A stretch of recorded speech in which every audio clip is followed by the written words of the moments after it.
তোমাদের সাথে আজকে একটা খুব নস্টালজিক জিনিস আমি শেয়ার করছি। তো দেখো, এই যে এত বই খাতা, এগুলো আমার সব স্কুলের কলেজের বই খাতা, এদিকেও আছে। তো এই খাতাটা ঠিক আছে, মানে ছোটোবেলা থেকে কিন্তু আমার ড্রয়িং করতে খুব ভালো লাগে। তো এই দেখো, সেই ছোটোবেলার ড্রয়িং খাতা বেরিয়েছে।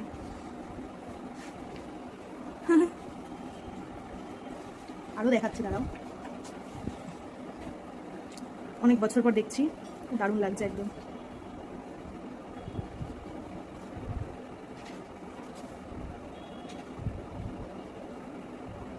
পেজগুলো আসলে এত বছর খোলা হয়নি তো জুড়ে গেছে।